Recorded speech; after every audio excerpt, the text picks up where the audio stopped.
Nah, karena saya juga dari Fakultas Ekonomi, saya langsung kaget gitu. Hah? Kamu yakin 2.400.000? Itu kalau SIPAS non TTM untuk manajemen itu kurang lebih sama loh dengan akuntansi gitu.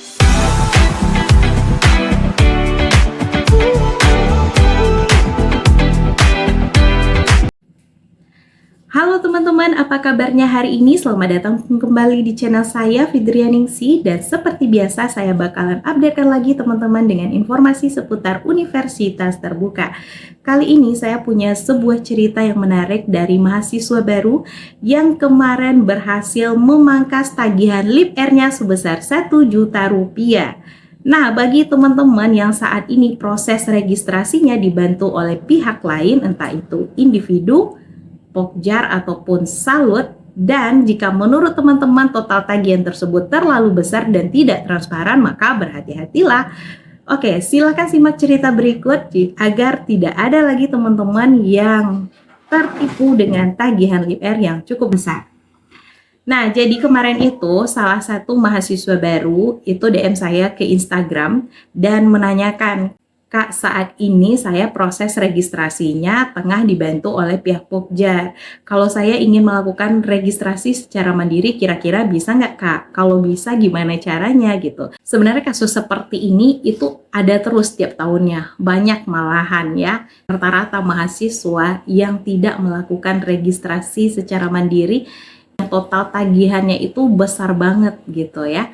Untuk pihak Pokjar dan juga Salut itu sebenarnya boleh-boleh aja memberlakukan biaya administrasi untuk proses registrasi mahasiswa yang mereka bantu gitu. Cuman dengan catatan setidaknya harus dalam jumlah yang wajar. Jangan sampai nanti calon-calon mahasiswa baru di luar sana itu berpikir biaya kuliah di UT terlalu tinggi, padahal sebenarnya faktanya belum tentu demikian gitu ya. Oke, balik lagi ke cerita kita. Jadi kemarin itu salah satu mahasiswa baru UT DM saya di Instagram dan ingin melakukan registrasi secara mandiri. Dan ini juga mungkin pertama kalinya saya memandu mahasiswa, ini baru tahap coba-coba ya, tapi alhamdulillahnya berhasil. Dan saya ingin teman-teman yang saat ini tagihan LIPR-nya besar gitu ya, bisa mencoba cara yang udah berhasil saya lakukan ke mahasiswa baru ini. Jadi kemarin si mahasiswa ini sudah membayar biaya admisi sebesar 350.000 gitu, padahal sebenarnya ke UT sendiri itu yang harus kita setorkan biaya admisi cuma 100.000 loh gitu. 150.000-nya berarti itu dianggap sebagai biaya administrasi bagi pihak Pokjar. Oke, dalam hal ini saya melihat ya, ini terlalu besar loh gitu. Kalau biaya yang kita setorkan cuma 100.000, tapi biaya administrasinya 150.000, kira-kira itu masuk akal atau enggak ya? Nah, dari situ saya mulai menanyakan, sekarang total biaya LIPR yang harus kamu bayar berapa gitu. Jadi mahasiswa ini menjawab dia harus menyetorkan tagihan LIPR sebesar 2.400.000 dengan program studi manajemen dan status layanan belajar yang dia ambil adalah SIPAS non tatap muka atau SIPAS non TTM. Nah, karena saya juga dari Fakultas Ekonomi, saya langsung kaget gitu. Hah? Kamu yakin 2.400.000? Itu kalau SIPAS non TTM untuk manajemen itu kurang lebih sama loh dengan akuntansi gitu.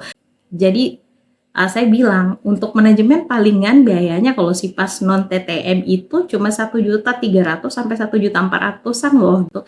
Jadi yang membedakan mungkin itu cuma ongkos kirim untuk bahan ajar gitu ya. Jadi karena saya ngerasa kasihan dengan mahasiswa ini yang total tagihan LIPR-nya ini banyak banget menurut saya, akhirnya saya pandulah mahasiswa ini untuk melakukan registrasi. Ya, ini awalnya cuman coba-coba aja, tapi alhamdulillah ini worth it, dan cara ini berhasil saya terapkan ke mahasiswa tersebut hingga akhirnya dia berhasil membayar LIPR-nya hanya sebesar 1.300.000 berapa ya, nanti saya munculkan di sini, saya lupa, pokoknya nggak sampai 1.400.000, padahal tadinya harus setor 2.400.000 loh gitu ya. Jadi bagi teman-teman yang saat ini mungkin sudah tergabung ke dalam Pokjar dan ingin melakukan registrasi mandiri juga, karena mungkin ya ada juga teman-teman yang kasusnya sama nih dengan mahasiswa baru yang saya bilang tersebut, teman-teman bisa menggunakan cara berikut. Oke, cara yang pertama, teman-teman harus login dulu ke akun SIA UT. Kemudian, teman-teman harus login ke SIA UT menggunakan email e-kampus. Caranya adalah dengan login menggunakan NIM teman-teman masing-masing. Setelah teman-teman berhasil masuk sebagai mahasiswa dengan memasukkan NIM tersebut, teman-teman nanti akan diarahkan ke email e-kampus. Silakan masukkan NIM tersebut ditambahkan dengan @im.ikampus.ut.ac.id. Kemudian masukkan password U besar, T kecil, tanggal lahir teman-teman 2 digit, bulan lahirnya juga 2 digit, ditambah tahun lahir 4 digit ya, berarti tidak ada spasi.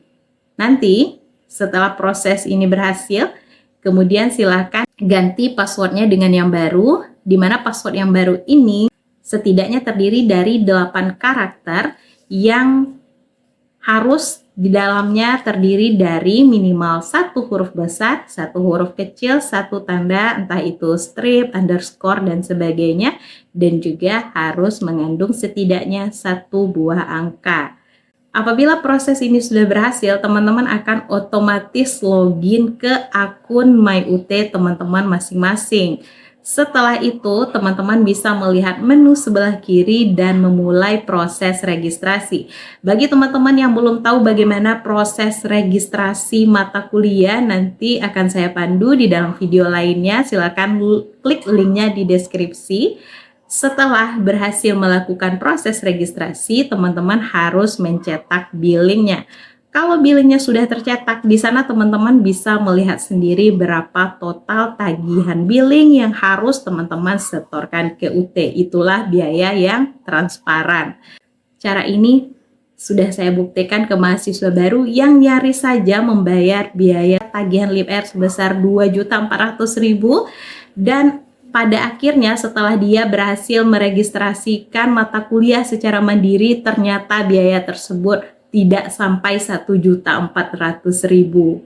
Jika teman-teman tidak mau menjadi korban penipuan dengan tagihan LibR yang cukup besar, silakan lakukan registrasi secara mandiri. Jika nanti di dalam proses registrasi mandiri teman-teman terkendala, silakan DM saya di Instagram. Saya akan dengan senang hati membantu teman-teman gratis tanpa biaya sepersen pun, oke?